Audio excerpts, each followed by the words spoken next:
આપણે અહીંયા નવું ચેપ્ટર જે ચેપ્ટર નંબર 13 છે એ શરૂ કરીશું. 13 નંબર છે ઉત્પાદન ઉદ્યોગો. તો આપણે આ ચેપ્ટર ની અંદર વિવિધ ઉત્પાદન ઉદ્યોગો કે ભાઈ કઈ કઈ વસ્તુઓનું ઉત્પાદન છે ઉદ્યોગોની અંદર થાય છે. દાખલા તરીકે આપણે જોઈએ અત્યારે આપણે જે કઈ વસ્તુનો ઉપયોગ કરીએ એ કોઈને કોઈ ઉદ્યોગોની અંદર બને છે.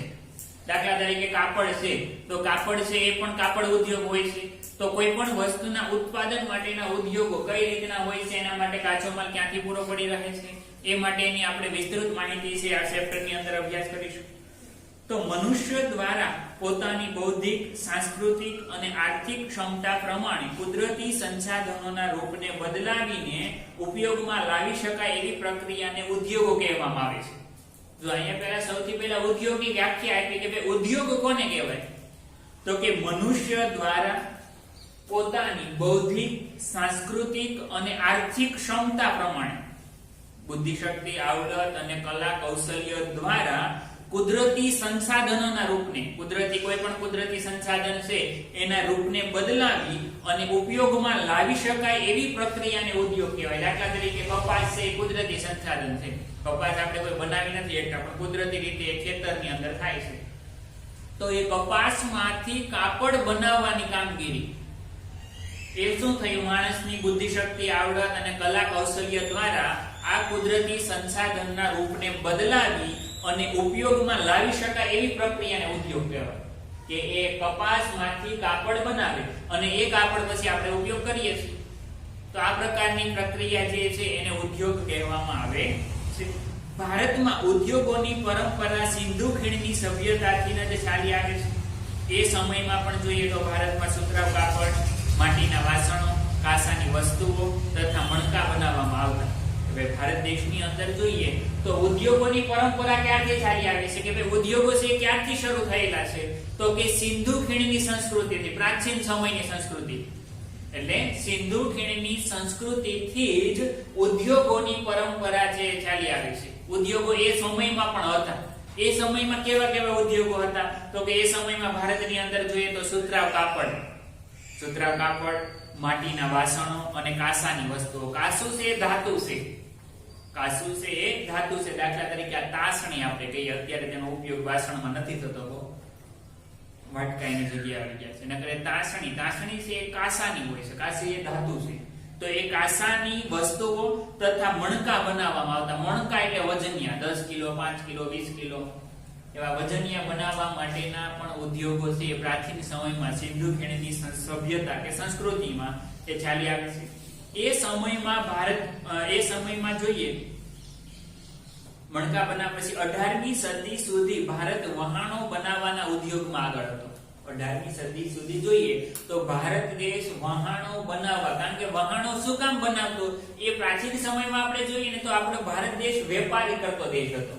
એક દેશમાંથી બીજા દેશોની સાથે વેપાર કરતો હતો. તો એ વેપાર જળમાર્ગ દ્વારા કરતો. આગળ આપણે ધોરણ 9 ની અંદર પહેલો જ પાઠ છે, એમાં આપણે ભારત આવવાનો અનેક વિદેશી લોકોએ વાસ્કો દ ગામા છે એને ભારત આવવાનો જળમાર્ગ શોધ્યો હતો વહાણ મારફતે. તો વહાણ બનાવવાનો ઉદ્યોગ એટલા માટે હતો કે વેપાર જળમાર્ગે થતો, એટલા માટે અઢળક વહાણો બનાવવામાં આવતા હતા. ભારત હસ્તકલા ઉદ્યોગ અને ગૃહ ઉદ્યોગમાં આગળ હતો. હસ્તકલા એટલે હાથથી બનાવેલી, આપણે ચેપ્ટર નંબર 2 માં જોઈ ગયા હસ્તકલા. તો હસ્તકલા ઉદ્યોગ અને ગૃહ ઉદ્યોગ એટલે ઘર આંગણે, દાખલા તરીકે પાપડ, અથાણું, અગરબત્તી બનાવવું એવા ઉદ્યોગોમાં પણ ભારત દેશ આગળ હતો. ભારતનું સુતરાઉ કાપડ, મલમલનું કાપડ, ધાતુના વાસણો તથા આભૂષણોની વિદેશમાં ખૂબ જ માંગ રહેતી હતી. ભારત દેશની અંદર જે બનતું સુતરાઉ કાપડ છે, સુતરાઉ કાપડ, મલમલનું રેશમી અને સ્મૂથ કાપડ, જે ઓછી જગ્યામાં વધારે કાપડ સમાઈ શકે એવું કાપડ, એટલે એ મલમલનું કાપડ છે. મલમલનું કાપડ, ધાતુના વાસણો અને આભૂષણો એટલે ઘરેણા ની વિદેશમાં ખૂબ જ માંગ રહેતી. એટલા માટે એ ભારત દેશમાં બનતું અને વિદેશમાં તે મોકલવામાં આવતું હતું. યુરોપમાં ઔદ્યોગિક ક્રાંતિની શરૂઆત સાથે અંગ્રેજોએ ભારતમાંથી કાચો માલ, ખાસ કરીને કપાસ લઈ જતા. ત્યાંના કારખાનામાં તૈયાર થયેલો માલ ભારતમાં મોંઘી કિંમતે વેચાય અને ભારતનો આ હસ્ત ઉદ્યોગ પડી ભાગે તેવી નીતિ અપનાવતા હતા.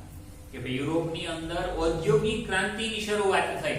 ઔદ્યોગિક ક્રાંતિ એટલે ઉદ્યોગોની શરૂઆત. કે ભાઈ યુરોપના કોણ હતા? અંગ્રેજો. એ આપણા ભારત દેશમાં જ હતા.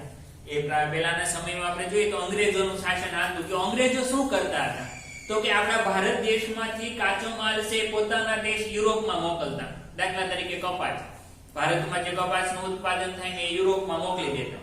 પછી એ યુરોપની અંદર કપાસનું શું કરે તો કે એ ઉદ્યોગોની અંદર કપાસમાંથી કાપડ બનાવે અને એનું એ જ કાપડ પાછું ભારતમાં જ વેચવા માટે મૂકતા.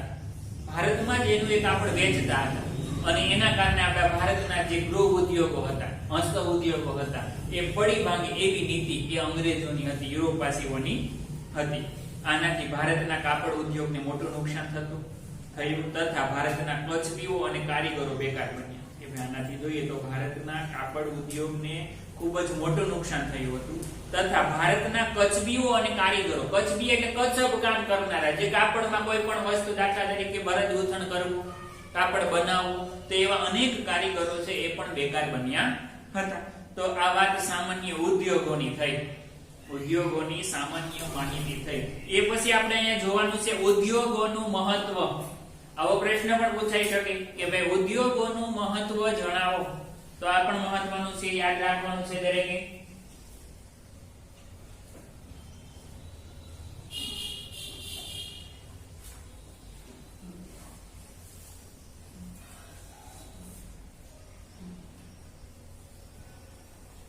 કે ભાઈ ઉદ્યોગોનું મહત્વ જણાવો એવો પ્રશ્ન પણ પૂછાય. તો આપણે જોઈએ હવે કે ભાઈ ઉદ્યોગો કેટલા અંશે મહત્વના છે.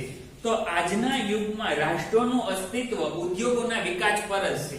કે આજના સમયમાં આપણે જોઈએ તો કોઈ પણ દેશ જે ટકી રહ્યો છે, કોઈ પણ દેશનું જે અસ્તિત્વ છે એ આપણે જોઈએ તો ઉદ્યોગોના વિકાસ પર આધારિત છે. જો ઉદ્યોગોનો વિકાસ, જે દેશમાં ઉદ્યોગોનું પ્રમાણ સારું હશે એ દેશોનો વિકાસ સારો થયો હશે.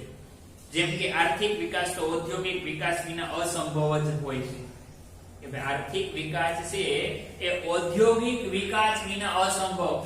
દેશનો આર્થિક વિકાસ ત્યારે જ થાય કે ઉદ્યોગોનો વિકાસ થયો હોય.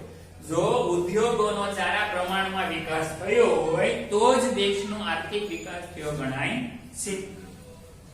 જે દેશો ઔદ્યોગિક દ્રષ્ટિએ જેટલા વધારે વિકાસ પામ્યા છે તેની અર્થવ્યવસ્થા એટલી જ મજબૂત બની છે.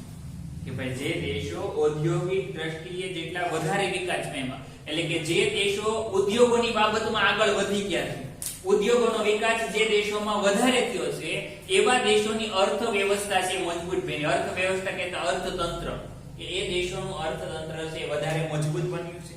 જેમ કે યુએસએ, અમેરિકા, રશિયા, જાપાન, દક્ષિણ કોરિયા જેવા દેશો પોતાના ઔદ્યોગિક વિકાસના પાયા પર જ સમૃદ્ધ અને વિકસિત રાષ્ટ્રો બન્યા છે. આ બધા દેશો છે એ ઉદ્યોગોના વિકાસ થકી સમૃદ્ધ બન્યા. દાખલા તરીકે આજે આપણે જોઈએ તો વિશ્વની મહાસત્તા બે દેશો પાસે છે, અમેરિકા અને રશિયા. એ મહાસત્તા ક્યારે મળી હોય? એ દેશ વિકસિત હોય, દેશોની અંદર સારો વિકાસ થયેલો હોય, અર્થતંત્ર સારું હોય. તો એ દેશોનો વિકાસ એટલા માટે થયો કે એ દેશોની અંદર ઉદ્યોગોનું પ્રમાણ વધારે જોવા મળે છે. ઉદ્યોગોનો સારો વિકાસ થયો એટલા માટે એ દેશોનો પણ સમૃદ્ધ અને વિકસિત રાષ્ટ્ર બન્યા છે. જો આપણો ભારત દેશ છે વિકાસશીલ દેશ છે, વિકસિત નથી, હજી વિકાસ કરી રહ્યો છે. એમ જે દેશોમાં ઉદ્યોગોનો વિકાસ થયો નથી અથવા ઓછો થયો છે તે કુદરતી સંસાધનોનો ઉપયોગ ઉદ્યોગોના કાચા માલ તરીકે કરી શકતો નથી. કે જે દેશોની અંદર ઉદ્યોગોનો વિકાસ નથી થયો અથવા તો ઓછો થયો, જે દેશોની અંદર ઉદ્યોગોનો વિકાસ નથી થયો અથવા તો ઉદ્યોગોનો વિકાસ ઓછો થયો છે, તો એનું કારણ શું છે? તો કે એનું કારણ એ છે કે એ દેશો કાચો માલ છે એ વેચી દે છે, બીજા દેશને મોકલી દે છે. કાચા માલમાંથી તૈયાર માલ નથી કરતા. દાખલા તરીકે આપણી પાસે કપાસ હોય તો કપાસમાંથી કાપડ બનાવવા માટેનો ઉદ્યોગ આપણા દેશે કરવો જોઈએ. નકર એના બદલે કેમ કરે કે ભાઈ કપાસ છે તો કપાસ આપણે બીજા દેશમાં મોકલી દઈએ અને એના બદલામાં આપણે કાપડ મંગાવી લઈશું, તો એ આપણને જ મોંઘું પડે. એટલા માટે જ કીધું છે કે કાચો માલ તરીકે એ ઉપયોગ કરી કાચો માલ છે એ મોકલી દે છે. ઉપયોગ ઉદ્યોગોના કાચા માલ તરીકે કરી શકતા નથી. કે ભાઈ આ દેશો જોઈએ તો કુદરતી સંસાધનોનો ઉપયોગ છે એ કાચા માલ તરીકે કરી શકતા નથી. તે લોકોએ કુદરતી સંસાધનો ઓછા મૂલ્યે વેચી દે છે અને કાચા માલમાંથી જ બનેલી વસ્તુઓ ઊંચી કિંમત ચૂકવી અને વિદેશ પાસેથી ખરીદવી પડે. કે આવા દેશો એ શું કરે? તો કે એ દેશો એવું કરે છે કે જે કાચો માલનું ઉત્પાદન, જે કાચો માલ મળે છે ને ટૂંકમાં કુદરતી સંસાધન છે, એ સસ્તી કિંમતે બીજા દેશોને વેચી દે છે અને એના બદલામાં એમાંથી જ બનેલી વસ્તુ છે એ ઊંચી કિંમતે મંગાવે છે. એના કારણે એ દેશોને એ વસ્તુ છે એ મોંઘી પડવા લાગે છે. ભારતમાં સમગ્ર રાષ્ટ્રીય ઉત્પાદનમાં ઉત્પાદન ઉદ્યોગોનો 29% ફાળો છે. ભારત દેશમાં સમગ્ર રાષ્ટ્રીય ઉત્પાદન, આખા ભારત દેશનું જે કુલ રાષ્ટ્રીય ઉત્પાદન છે એ કુલ રાષ્ટ્રીય ઉત્પાદનમાં ઉદ્યોગોનો 29% ફાળો છે. કે દેશનું કુલ રાષ્ટ્રીય ઉત્પાદન એટલે આખા ભારત દેશનું કુલ ઉત્પાદન, એમાં ઉદ્યોગોનો ફાળો કેટલો છે? તો કે ઉદ્યોગોનો ફાળો 29% જેટલો જોવા મળે છે. અને ખેતી ક્ષેત્ર, કૃષિનો ફાળો જોઈએ તો 24% જોવા મળે. ખેતીનો ફાળો દેશના કુલ રાષ્ટ્રીય ઉત્પાદનમાં કૃષિનો ફાળો 24% છે, ઉદ્યોગોનો ફાળો છે 29% છે અને બાકીનો બધો વેપારી અન્ય જે કરવેરા આવે છે એનો ફાળો જોવા મળે છે. બ્રિટિશ શાસનની નીતિએ ભારતના ઔદ્યોગિક ઢાંચાની કમર તોડી નાખી છે. બ્રિટિશ શાસનની નીતિએ, બ્રિટિશ શાસન એટલે અંગ્રેજોનું શાસન, કારણ કે ભારત દેશની અંદર અંગ્રેજોનું શાસન હતું. તો અંગ્રેજોના શાસનની એને લોકોએ જે નીતિ અપનાવી હતી એને ભારતના ઔદ્યોગિક ઢાંચાની કમર તોડી પાડી. એટલે કે એ લોકોએ ભારત દેશના જે ગૃહ ઉદ્યોગો, ધીમે ધીમે ઉદ્યોગો શરૂ થતા હતા, તો એ ઉદ્યોગોને પાડી નાખ્યા અથવા તો તોડી નાખ્યા. એની કમર તોડી પાડી એટલે એ ઉદ્યોગોને આગળ વધવા દીધા નહીં અને ત્યાંથી જ એને અટકાવી દેવામાં. પરાધીનતા દરમિયાન ભારતમાં આધુનિક પદ્ધતિએ ઉદ્યોગોની સ્થાપના ખાસ થઈ શકી નહીં. પરાધીનતા દરમિયાન, પરાધીનતા એટલે આપણા ભારત દેશમાં અંગ્રેજોનું શાસન હતું તો એને પરાધીનતા કહેવાય. આપણે અંગ્રેજો ઉપર આપણે આધાર રાખવો પડતો હતો. તો આ પરાધીનતા દરમિયાન ઉદ્યોગોનો વિકાસ છે એ ખાસ સારા પ્રમાણમાં થઈ શક્યો નહીં.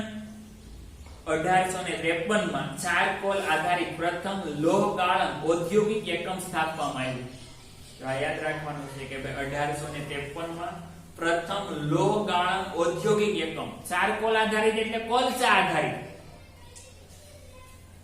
ટેક્સ્ટ બુકમાં નીચે અંડરલાઇન કરતી જવાની જેથી કરીને યાદ રહે કે 1853 માં ચારકોલ એટલે કોલસા આધારિત સૌપ્રથમ ઉદ્યોગ શરૂ કરવામાં આવ્યો. લોહ ગાળણ, જે લોખંડ ઓગાળવા માટેનો જે કાચું લોખંડ છે, લોહ અયસ્ક પણ કહી શકાય. તો લોહ ગાળણ ઔદ્યોગિક એકમ, સૌપ્રથમ ઔદ્યોગિક એકમ છે એ સ્થાપવામાં આવ્યું, પરંતુ તે નિષ્ફળ રહ્યું. જો એમાં સફળતા મળી નહીં. પ્રથમ ઔદ્યોગિક એકમ શરૂ કરવામાં આવ્યો પરંતુ એમાં સફળતા કાચ ન મળી. સૌપ્રથમ સફળ પ્રયત્ન કયો થયો? તો કે 1854 માં સુતરાઉ કાપડ ઉદ્યોગ. સૌપ્રથમ સફળ ઉદ્યોગ જો સક્સેસ થયો હોય ઉદ્યોગ તો એ કયો? તો કે 1854 માં સુતરાઉ કાપડ ઉદ્યોગ છે સ્થાપવામાં આવ્યું અને ચાલ્યું હતું. તે પછી 1855 માં કોલકાતા નજીક રીસરામાં શણનું કારખાનું સ્થપાયું. 1855 માં કોલકાતા નજીક રીસરાની અંદર શણમાંથી જે કંતાન, કોથળા અનેક વસ્તુઓ જે બનાવવામાં આવે, જેના કૃત્રિમ રેચા પણ બનાવવામાં આવે, એ શણનું કારખાનું છે એ સ્થપાયું હતું. ત્યારબાદ 1874 માં કુલટીમાં કાચું લોખંડ બનાવવાનું કારખાનું સ્થાપવામાં આવ્યું. કુલટીમાં કાચું લોખંડ બનાવવા માટેનું, કાચું લોખંડ એટલે કે લોહ અયસ્ક બનાવવાનું કારખાનું છે એ સ્થાપવામાં આવ્યું હતું, જે કેટલાક વર્ષ પછી બંધ પડ્યું. કાચું લોખંડ બનાવવા માટેનું જે કારખાનું જોઈએ તો 1874 માં શરૂ કરવામાં આવ્યું. એ શરૂઆત થઈ ગઈ પરંતુ કેટલાક સમય પછી એ ફરીવાર પાછું બંધ પડી ગયું અને ફરીવાર એનું એક કારખાનું પાછું શરૂ કરવામાં આવ્યું. ક્યારે? તો કે 1881 માં. 1881 માં એની પુનઃ શરૂઆત એટલે કે ફરીવાર એની શરૂઆત છે એ કરવામાં આવી હતી. 1907 માં જમશેદપુરમાં ટાટા લોખંડ પોલાદની કંપની સ્થપાવવાથી ઔદ્યોગિક વિકાસને નવી દિશા મળી. ઈસવીસન 1907 માં જમશેદપુરમાં, જે ઝારખંડમાં, જમશેદપુરમાં ટાટા લોખંડ પોલાદની કંપની સ્થાપવામાં આવી. આ મોટી કંપની છે ટાટા લોખંડ પોલાદ. તો આ ટાટા લોખંડ પોલાદની જે કંપની સ્થાપવામાં આવી એના કારણે જોઈએ તો ઔદ્યોગિક વિકાસને નવી દિશા પ્રાપ્ત થઈ. એના કારણે પછી નવા અનેક નાના મોટા ઉદ્યોગોની શરૂઆત થઈ હતી. આ જે ટાટા લોખંડ પોલાદ 1907 માં આ જે કારખાનું સ્થપાયું એ પછી. તો આ વાત થઈ ઉદ્યોગોનું મહત્વ, કે ભાઈ ઉદ્યોગોનું મહત્વ કેટલું છે અથવા તો ઉદ્યોગોનું મહત્વ જણાવો. તો આ રીતે તમે પ્રશ્નનો જવાબ છે એ લખી શકો. એ પછી આગળ આપણે હવે જોઈએ તો ઉદ્યોગોનું વર્ગીકરણ.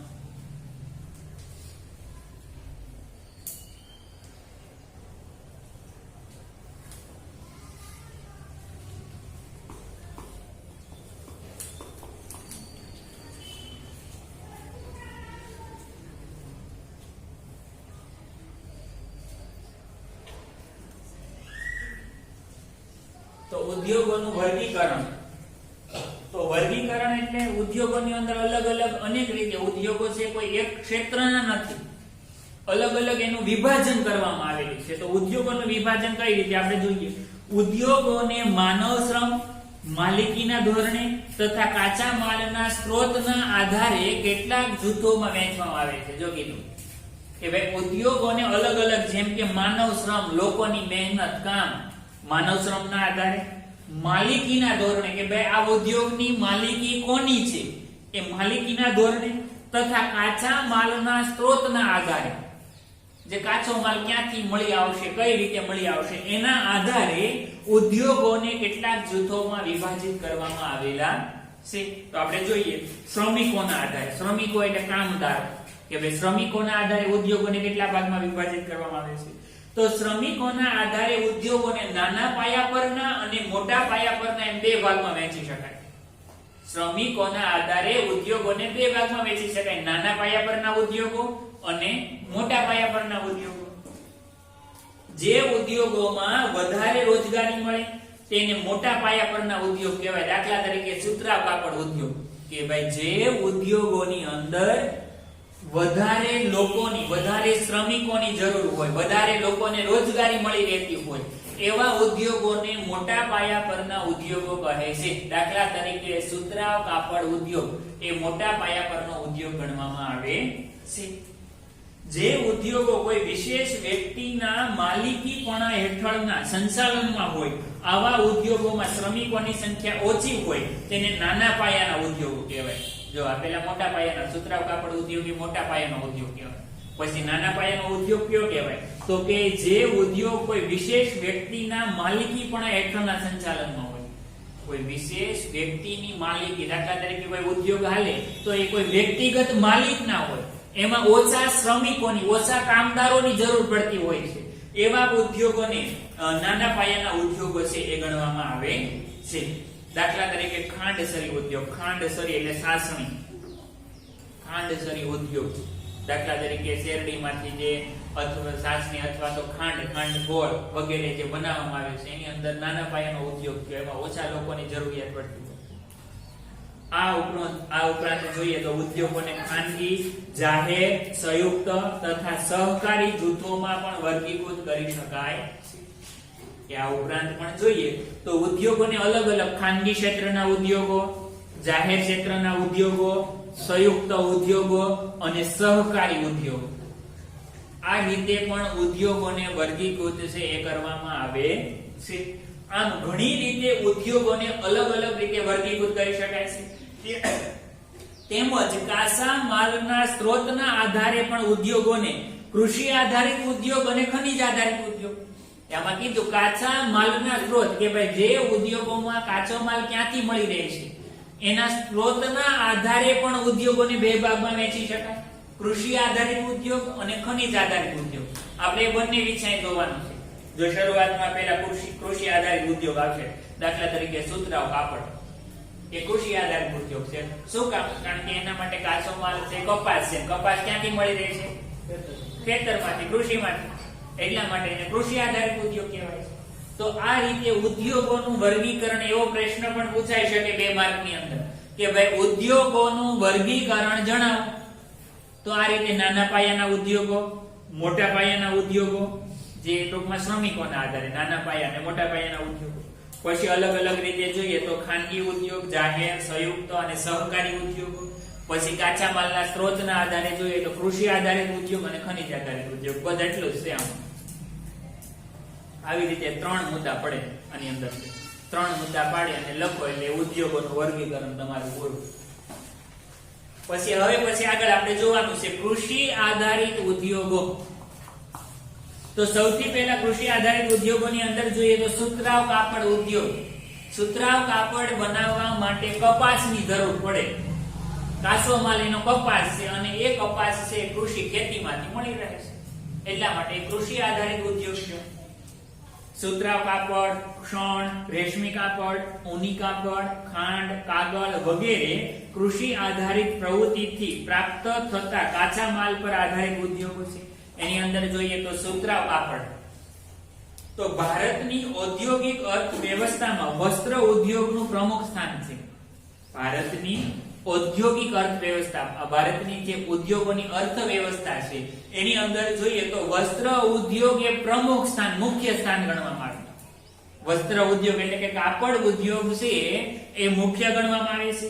આ ઉદ્યોગ લગભગ 3.5 કરોડ લોકોને રોજગારી પૂરી પાડે છે. જો આ કાપડ ઉદ્યોગ આપણે જોઈએ ને તો ભારત દેશની અંદર સૌથી મોટો અને વધારે ઉદ્યોગો હોય તો કાપડ ઉદ્યોગ નથી. શું કામ? કારણ કે કાપડની, કપડાની જરૂર આપણે કાયમી પડવાની છે બધાને. એમાં ક્યારેય જરૂર નહીં પડે એવું ને, કાયમી જરૂરિયાત પડવાની છે. એટલા માટે આ ઉદ્યોગ જોઈએ ને તો 3.5 કરોડ લોકોને રોજગારી આપે. ભારત દેશની અંદર 3.5 કરોડ લોકોને રોજગારી આપતો ઉદ્યોગ અને સૌથી મોટો ઉદ્યોગ એટલે સુતરાઉ કાપડ ઉદ્યોગ થયો. દેશમાં સૌથી વધારે રોજગારી પૂરી પાડતો ઉદ્યોગ એ કાપડ ઉદ્યોગ છે. દેશની અંદર સૌથી વધારે રોજગારી પૂરી પાડતો ઉદ્યોગ હોય તો એ કાપડ ઉદ્યોગ છે. એમાં જોઈએ તો ચીન પછી સુતરાઉ કાપડની નિકાસમાં ભારત દ્વિતીય સ્થાન ધરાવે છે. એ પહેલા નંબરે જોઈએ તો ચીન દેશ છે કાપડ ઉદ્યોગમાં, મુખ્યત્વે ચીન દેશ. અને ચીન દેશ પછી બીજા નંબરે જોઈએ તો ભારત દેશ. કપાસના ઉત્પાદનમાં ચીન પછી ભારત બીજા નંબરે છે. ઉત્પાદન અને રોજગારીની દ્રષ્ટિએ આ ઉદ્યોગ દેશનો મુખ્ય ઉદ્યોગ છે. ઉત્પાદન અને રોજગારીની દ્રષ્ટિએ જોઈએ તો આ ઉદ્યોગ, કાપડ ઉદ્યોગ છે એ સૌથી મુખ્ય ઉદ્યોગ ગણવામાં આવે છે. હવે આપણે એ કાપડ ઉદ્યોગ વિશે જોવાનું છે. તો મુંબઈમાં સૌપ્રથમ સુતરાઉ કાપડની મિલ સ્થપાઈ હતી. આવો પ્રશ્ન પૂછાઈ શકે કે ખાલી જગ્યામાં સુતરાઉ કાપડની સૌપ્રથમ મિલ સ્થપાઈ હતી. તો એની અંદર શું આવશે? મુંબઈ. ત્યારબાદ બીજા નંબરે જોઈએ તો ગુજરાતના અમદાવાદમાં શાહપુર મિલ તથા કેલિકો મિલ. બીજા નંબરે અમદાવાદ. જો ભારત દેશની અંદર સૌપ્રથમ કાપડની મિલ મુંબઈ પછી બીજા નંબરે અમદાવાદ. તો અમદાવાદમાં શાહપુર મિલ તથા કેલિકો મિલ સ્થપાઈ. સુતરાઉ કાપડની મિલો શરૂઆતના વર્ષોમાં મુંબઈ અને અમદાવાદ ખાતે સ્થપાઈ. કે સુતરાઉ કાપડની મિલ શરૂઆતમાં જોઈએ તો મુંબઈ અને અમદાવાદ આ બે મુખ્ય કેન્દ્રો હતા ભારત દેશની અંદર, મુંબઈ અને અમદાવાદમાં. કારણ કે મુંબઈ અને અમદાવાદમાં આ બે કેન્દ્રો હતા એનું કારણ શું હતું? તો કે સસ્તો કપાસ મળતો પહેલા તો, પછી શ્રમિકોની ઉપલબ્ધિ, શ્રમિકો એટલે કામદારો. સુતરાઉ કાપડમાં ઉદ્યોગોની અંદર વધારે લોકોની જરૂર પડે છે. તો આ જે મુંબઈ અમદાવાદની અંદર વધારે શ્રમિકો મળી રહેતા હતા, સસ્તો કપાસ મળી રહેતો હતો. પછી પરિવહનની સુવિધા, એક જગ્યાએથી બીજી જગ્યાએ માલ સામાન હેરવવા ફેરવવા માટે પરિવહનની સુવિધા પણ હતી. પછી નિકાસ માટેના બંદરો પણ હતા. દાખલા તરીકે આપણા ભારત દેશમાંથી આજે આપણે જોઈએ તો કાપડ અને કપાસ બંને બીજા દેશમાં નિકાસ કરીએ છીએ, મોકલીએ છીએ. તો એ નિકાસ માટેના બંદરો એ પણ ગુજરાત રાજ્યમાં પણ છે. ગુજરાતમાં પણ હતા અને મુંબઈ એટલે એ આવેલું છે મહારાષ્ટ્રમાં. મહારાષ્ટ્રમાં પણ આ બંદરો છે એ હતા. તથા બજાર ક્ષેત્રની અનુકૂળતાને કારણે અહીં સુતરાઉ કાપડની મિલો સ્થપાઈ. બજાર તંત્રની અનુકૂળતા કે ભાઈ બજારની યોગ્ય સગવડ. આપણા મુખ્યત્વે ગુજરાત અને મહારાષ્ટ્રમાં મોટી મોટી બજારો છે કાપડ માટે. તો આ બધી અનુકૂળતાને કારણે અહીંયા મુખ્યત્વે સૌથી પહેલા મુંબઈ અને બીજા નંબરમાં અમદાવાદમાં આ સુતરાઉ કાપડની મિલો છે એ સ્થપાયેલી જોવા મળે છે. આજે તો સુતરાઉ કાપડની મિલો દેશના લગભગ 100 નગરોમાં આવેલી છે. આજે આપણે જોઈએ તો સુતરાઉ કાપડની મિલો ભારત દેશમાં લગભગ 100 જેટલા નગરોમાં, 100 જેટલા શહેરોમાં, 100 કરતા પણ વધારે શહેરોમાં છે. વર્તમાન સમયમાં મુંબઈ, અમદાવાદ, ભિવંડી, સોલાપુર, કોલ્હાપુર, નાગપુર, ઇન્દોર અને ઉજ્જૈન સુતરાઉ કાપડ ઉદ્યોગના મુખ્ય અને પરંપરાગત કેન્દ્રો છે, કે જ્યાં સુતરાઉ કાપડ ઉદ્યોગના મુખ્ય અને પરંપરાગત કેન્દ્રો છે એ જોવા મળે છે.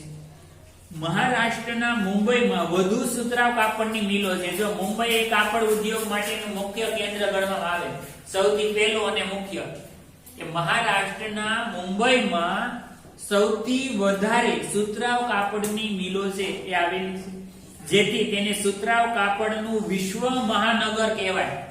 સુતરાઉ કાપડ માટેનું વિશ્વ મહાનગર, વિશ્વનું મુખ્ય નગર, કારણ કે મુંબઈમાં જેવી ઘણી બધી મિલો છે અને કાપડની નિકાસ આખા ભારત દેશમાં મુંબઈમાંથી વધારે થાય છે, એટલા માટે વિશ્વ મહાનગર તરીકે પણ ઓળખવામાં આવે છે. આ ઉપરાંત જોઈએ તો પુણે, કોલ્હાપુર, ઔરંગાબાદ, જલગાંવ જેવા શહેરોમાં પણ આ ઉદ્યોગ છે સ્થપાયો છે.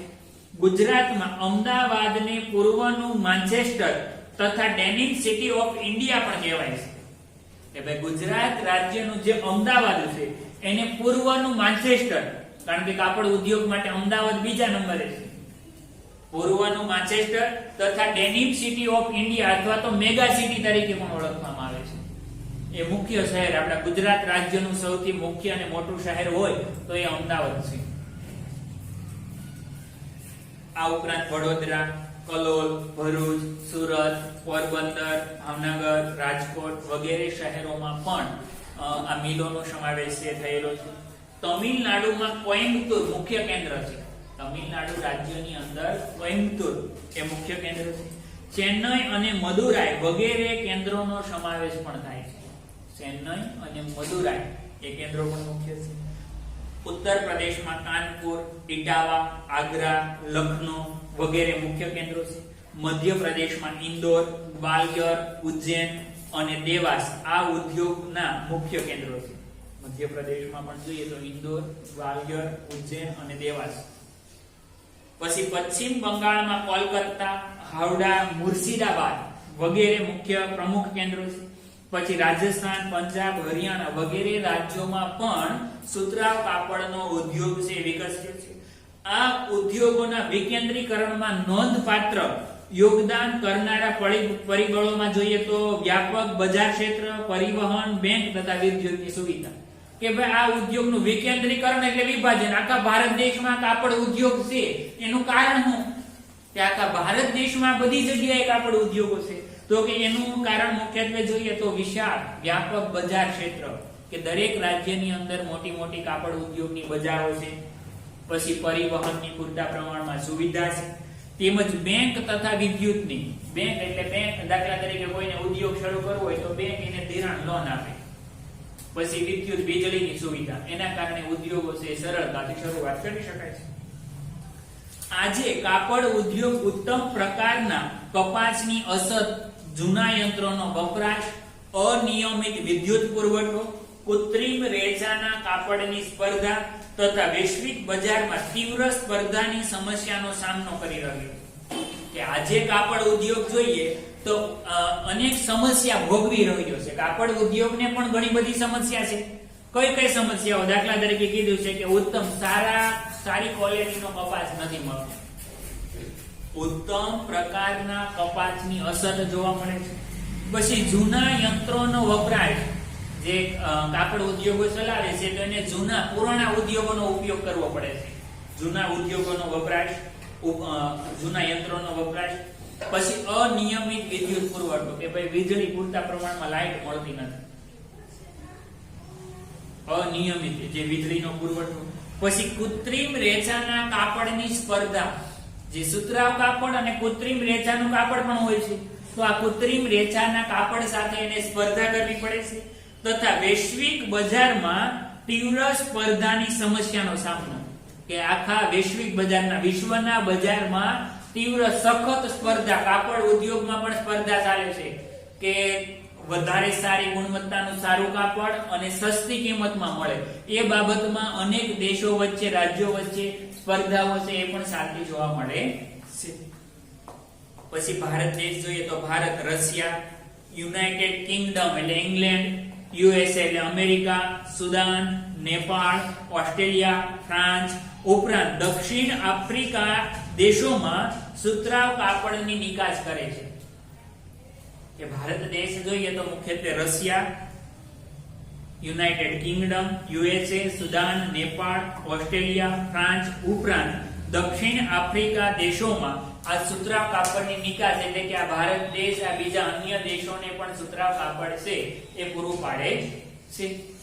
તો આ વાત થઈ આપણે અહીંયા સૌથી પહેલો ઉદ્યોગ એ સુતરાઉ કાપડ ઉદ્યોગ. તો આપણે અહીંયા સુધીનું રાખશું અને આજના હોમવર્કની અંદર જોઈએ તો 3 પ્રશ્નોના જવાબ લખવાના છે. સૌથી પહેલો પ્રશ્ન છે ઉદ્યોગોનું મહત્વ જણાવો 1, ઉદ્યોગોનું વર્ગીકરણ એ 2 અને સુતરાઉ કાપડ ઉદ્યોગ એ 3. તો આ 3 પ્રશ્નોના જવાબ છે એ દરેક વિદ્યાર્થીએ લખી અને પાકા કરવાના રહેશે.